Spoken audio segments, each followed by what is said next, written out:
On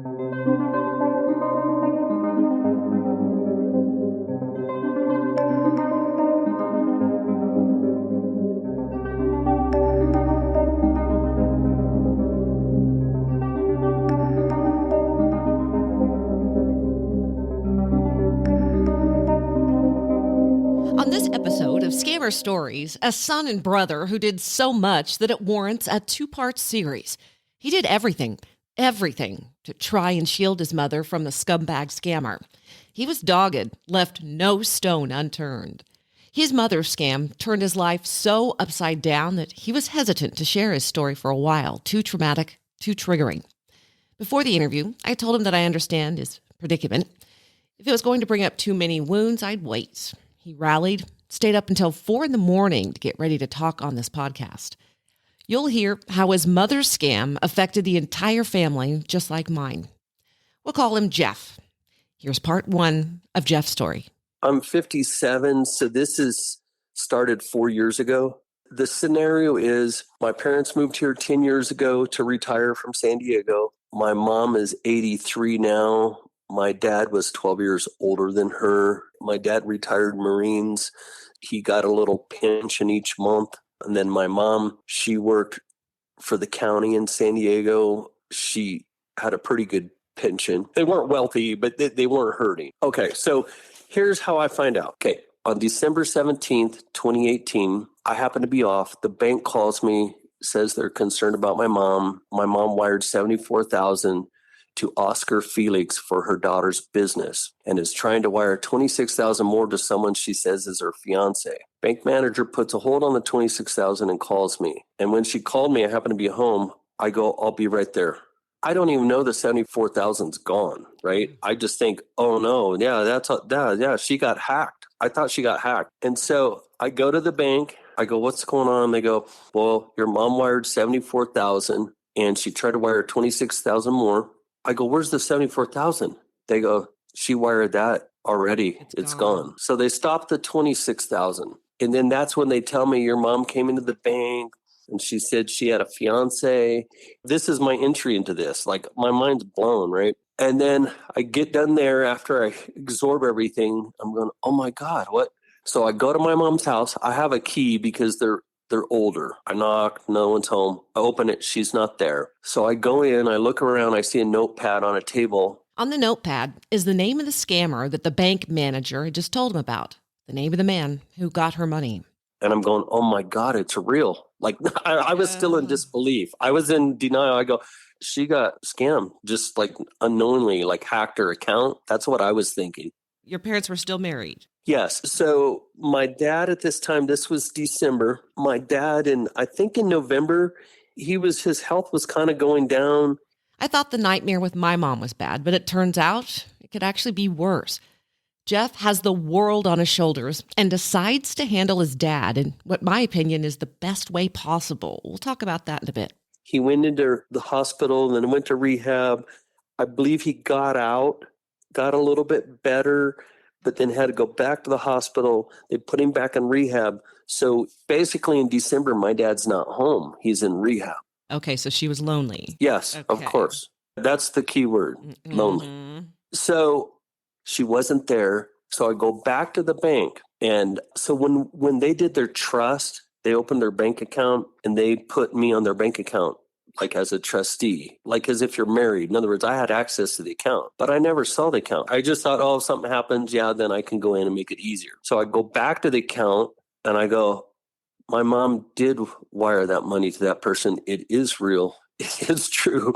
I got to close this account. What can I do? So the address was in, I believe it was Smyrna, Georgia. It's the Atlanta suburb. So I go back and tell the bank, oh my God, what can I do? And they looked up and they go, well, you're a signer on the account. Any person on the account can close the account. And I go, can I close this account and put it in my name? She talks to the manager and of course they know what's going on. And they transferred the $40,000 into my name in a private account that my mom couldn't touch. This is the same day that I found out. Okay. After this, I go home. I'm confused. I'm exhausted. I'm hurt. I'm angry. I can't, like my mind is just spinning like Mhm. crazy. So I just thought, you know what? I just need to go home, get some rest, and I'm going to go talk to her tomorrow. So on December 18th, which is the next day, 2018, I meet with my mom. I confront her. She's in denial. I tell her about the bank episode. She's crying and says she fell in love and sent money to Roland Dixon. So she says that he works on a ship, is retiring, and needs money to pay for a private charter to get off the ship. So he needs to get a helicopter and then plane ride, and that's what the 74,000 is for. Now this is like freaking me out even more, more than the bank, because I'm going, oh my God. And then I tell her, and I'm mad. I go, Dad's in rehab. He's dying, it seems like. I go, are you telling me you want a divorce right now? Right? This is, and she goes, no, you can love more than one person. I'm going, oh my God, right? Like I can't even deal with this. And again, you know, you hear about scams, but you think of the people calling up, collecting for the police department. We're Yeah. part of them. You know, like in other words, I didn't know until I started digging into this. I did not know Me that either. this Me was either. like a full-on criminal organization and how far it spread. Mm-mm. It freaked me out. Mhm. And of course, once you know, you start listening podcasts, you watch, you know, the documentaries on Netflix, and you're going, "Oh my God, this is bizarre." And then you know, you find out about the Yahoo Boys, Mhm. and you're like, "What? I've never heard of this." So I go, where did you meet him? She says he contacted me on Facebook. He thought I was his son's teacher, and that's where it started. So Jeff's mother was never a teacher, just to make that clear. Of course, she responded, like message. So she says that was on October 18th. On November 14th, you know, like a month, 4 weeks later, she wires the 74,000 to Layla's House of Style for his plane helicopter ride from the ship to her. This is the conversation I'm getting with her. You know, she's crying, fell in love. She says they don't allow him to have a phone and he has no bank account. And then immediately they converted her to a chat app. I mean, this is my head spinning. So this is, you know, 2 days later on the 18th.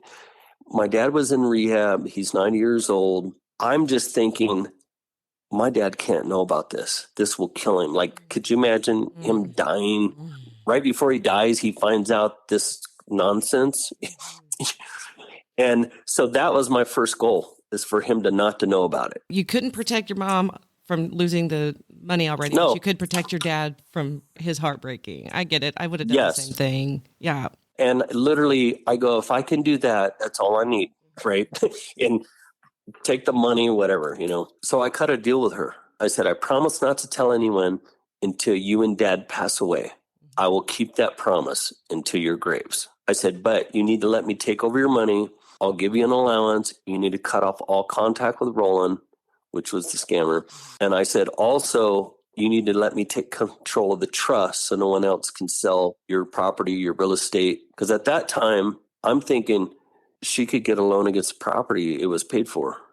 She could just go get a home loan, send them another 200 grand. She agrees to it. But she's still, in this time, through all this, and I'm cutting the deal, she still thinks he's coming to marry her and pay her the money back. And she's going to show us.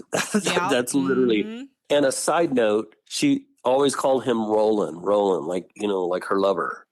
And I never call him Roland. I always call him the scammer. Yes. Oh, I like I that. don't even validate that. Yes. Like I go, no, I'm not pretending with your stupid psychological game. It's not Roland's the scammer.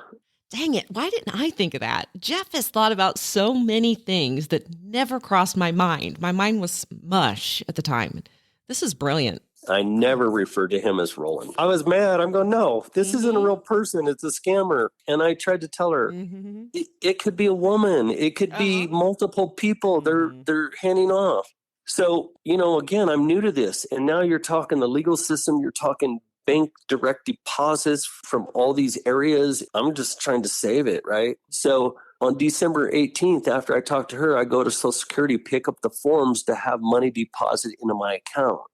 I believe she had to sign for that. And I believe we did, but I think at the time it had to be a joint account. They just wouldn't put it into someone's account, right? And then I meet with an attorney on that same day. I set up a meeting for us to go back later and sign up for her to resign as trustee and put me and the name is trustee. And when we did that, I made sure and followed up with the attorney. I go, I need that recorded with the county that I'm the trustee, so she cannot get a loan against that. And he goes, yeah, we filed it.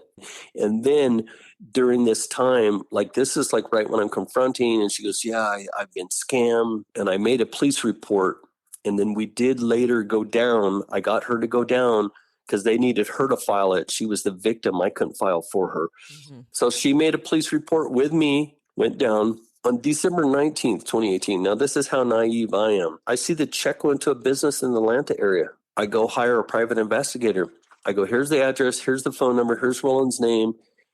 And they made the name check. They found some addresses and some phones. And they did give me some of that information. But when I asked for like the phone number, and they go, well, we can't give you that because, you might retaliate or something. And I go, well, then what did I pay you for? That's what I'm paying you for. So I paid them $200 to tell me that they couldn't tell me, pretty much.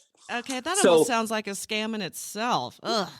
Okay, so, and I know that, see, they have liabilities, right? They could get sued. I go out there, I kill someone. They gave me the information. So I'm going, like, that's how, like, naive I was, right? So I meet with the attorney. We get the trust done eventually. And then I'm new to this, so I'm just Googling what in the world. So I think the police officer might have suggested this because, it's a smaller town, 100,000 people, and that there are probably 40,000 out there in Prescott Valley. And he says, well, you should file an FBI report. Mm-hmm. And I go on their line. I went on to I think what's the IC3 or whatever it's called. Mm-hmm. Okay. Go on there. It's like all complicated. I go, I'm not even the one reporting. I'm reporting for my mom and the information. There's too much information. I didn't have it all. It would be hard for even her to fill out all that information. So I looked at it and I go, I don't got time for this. This is like I'm hopeless. That's what I did too. I did the same thing. But I eventually went back when I gathered more information and I plugged in every information I have: names, addresses, phone numbers. My mom sent money to mules. I got addresses all over the United States. Sacramento, Texas, Kansas, New York. I mean, wow. It'll blow your mind, right? I have addresses and names and bank accounts. So when I filed the police report, he subpoenaed the bank account number. And of course, he saw the money deposits. He also saw in that account that there were like $5,000 deposits, $4,000 deposit. He goes, your mom was the biggest. And he said that account was closed. And I go, so it was just a ghost account to collect the money and close it. With probably fake ID and everything. So that's December 19th. This is kind of where we're going. On December 24th, now I made a promise not to tell any of my family. Well, my brother who's living there, my youngest brother, it's 1:30 in the morning. He hears my mom talking. And he's like, what is she doing up? So he goes and listens to the door. He hears Nigeria and something about $26,000. And he goes, what's going on? Because he might have asked me something's going on because I was in panic mode, just like 5 days before or 6 days before. And I go, I can't tell you, I'm taking care of it. It's okay. And then when he told me that he found out on his own, I then let him know what was going on because I go, I didn't tell you. You found out. Mm-hmm. She didn't quit. And that was on December 24th. He was leaving on a trip to the Philippines 3 days later. So he literally just finds this out on the 24th. I probably told him on the 25th. And then he finds this all out. And then basically 2 days later, he's going to the Philippines. And he was the one that's living, with him in transition to go to San Diego. So my dad's still in rehab pretty much all of December. He's not home. So my brother leaves right after Christmas and my dad's in rehab. Well, I mean, there's some bizarre, it seems so bizarre to me. So my mom told me she received a call from a Laura Mayo. She received a call and the girl texted her photos of my mom's original 74,000 wire and a second photo of an African male, which she describes as the person in possession of the wired money. She was attempting to alert my mom about being scammed. This was in Atlanta, Georgia. And I'm going, okay, this is getting more bizarre. So this girl sees it, finds you, alerts you, I think you're being scammed. And I'm going, okay, what? Like, I'm thinking now, She seems like part of the scammers. Like, Yeah, is that's this what I'm another? thinking. Yeah. Okay. So I call her. I get a number. So I started thinking like a scammer. I get ghosted numbers on the internet where you can call them. They don't know who you are. I can pick a zip code anywhere in the US. I call her. So this is what doesn't make sense to me. And I'm not saying her story is not legit. She said that she saw that and then Googled my mom to find her number. But if you look at the wire transfer that I got from our bank, and I assume they got from their bank, my mom's phone number is on there. So that's the only red flag. However, did she see the deposited check? You know what I mean? It may not have had my phone number. So I'm not saying she's part of it. She said she was very helpful. You know, she gave me her story. She seemed to have I think she was an airline stewardess at the time. She just moved to San Francisco when I called her. And this was probably 6 months from the event. I go, what happened? You know, what she said that she went to a party, she met this guy, and then another time they were on a boat. And I go, you don't know his name? No. I think I may have put that in the FBI report. I don't know. Because at this point, I'm just documenting everything. Like I'm just going manic about it, like losing my mind. I'm going to find these guys. No way, you sent money to Georgia in the United States. I'm getting you. On January 29th, my dad comes home and my brother, I think, was still gone or just coming home. My dad then gets put in hospice at my mom's house. So back to reality now. Jeff's dad is dying.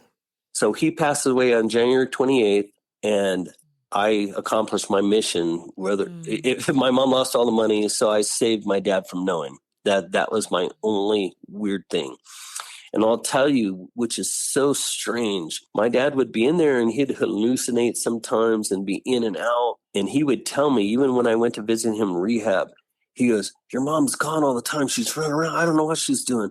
I think she might be seeing some guy. I go, no, I don't know about that. At the time, you're like, yeah, whatever, Dad, that's crazy. Yeah.